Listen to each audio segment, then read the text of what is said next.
A civic survey and plan for Edinburgh, produced by Patrick Abercrombie and Derek Plumstead in 1949, is a tome of a book containing an overabundance of often visually confusing information and text. This is an emphatically civic plan based on scientific methods like surveys, a case of form following function.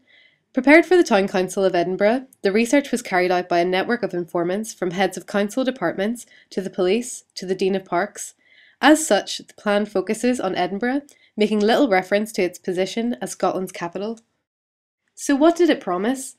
A healthier, happier, more orderly city, slum clearance, better roads, better housing, more schools, an administrative and cultural centre with festival venues, preservation of historical landmarks but redevelopment where necessary, preservation of natural beauty spots, expansion of green spaces and facilities for all through zoning and decentralisation.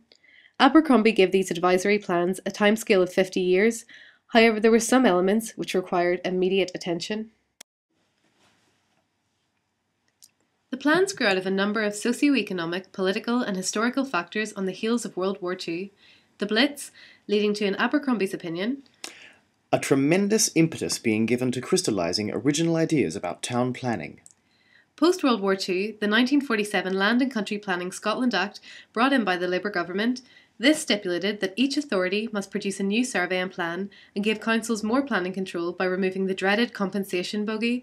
It was described as the most far-reaching mechanism for controlling the physical environment in the public interest that any authority in the world possesses. Also, the Clyde Report of 1943, which suggested that Edinburgh industry must be taken into account, and finally, calls for rational planning in Edinburgh, harking back to the concise vision of the new town in comparison to ad hoc building during the interwar period. So was this plan for the people of Edinburgh? Some in 1949 argued that at the prohibitive cost of 25 shillings, the public were being kept in the dark, in comparison to 1947 when the original plans were presented to the council and exhibited at McEwen Hall.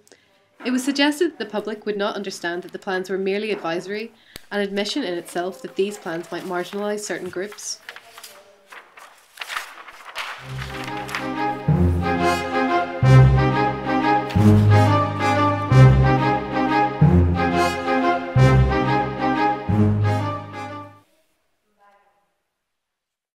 According to Abercrombie, zoning is one of the principles of good town planning.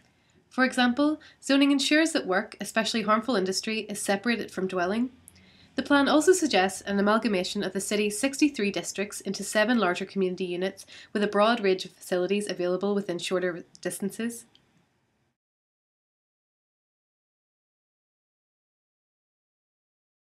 Abercrombie proposed 5 green wedges, including development of the Water of Leith. He proposed plenty of open spaces, parks and school playing fields.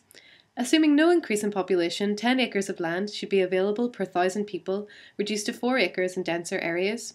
A green belt was also suggested. This would limit city expansion, prevent merging of built-up areas, prevent use of agricultural land for development, and preserve the landscape around the capital. The 1947 Act was key to these considerations.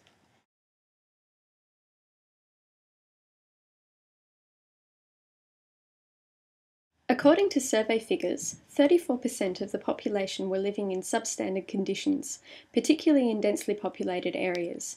Abercrombie's solution was to eliminate unnecessary overcrowding and to decentralise the population. 3 rings of decreasing density would be created, with higher density at the centre. The plan ensured that up-to-date accommodation would be made available for displaced families, though little suggestion was offered as to how this might actually work. A limit was put on the resident population. The 1947 Act aided these ideas by limiting private construction, giving the council more authority over what was developed.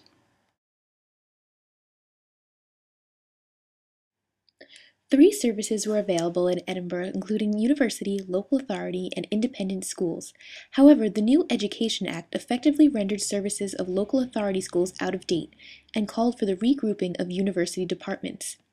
It was essential that each zoned area have access to nursery, primary, and secondary level education.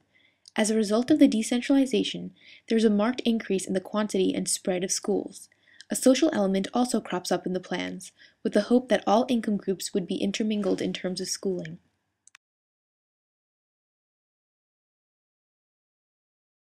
Edinburgh was not a characteristically industrial city, though the Leith Docklands were industry-based.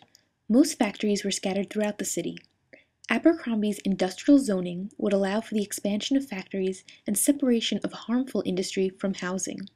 It is made clear that no large-scale industrial development could take place in Edinburgh until areas such as Leith, Gorgie, and Dalry industrial zones were redeveloped.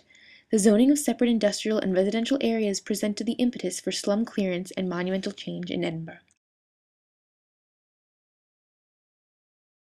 The modern city should be built for speed, ease of movement, and ultimately for the car.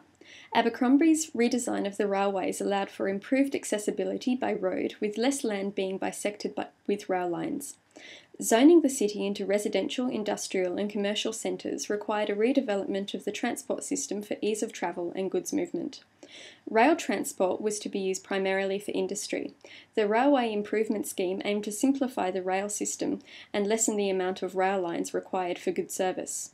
Through extensive surveys of road traffic and accidents, Abercrombie sought to alleviate some of the congestion in the city through the creation of new tunnels, subarterial and arterial roads. Ideally, people would live close to their work. However, with planned growth in residential zones away from work centres, longer commutes and increasing car dependency were an inevitable consequence.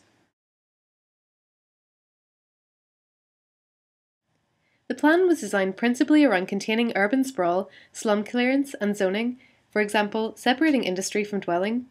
The Civic Survey Plan for Edinburgh is a product of its time, the large-scale planning vision of a healthy, efficient city only realisable within the post-war can-do attitude.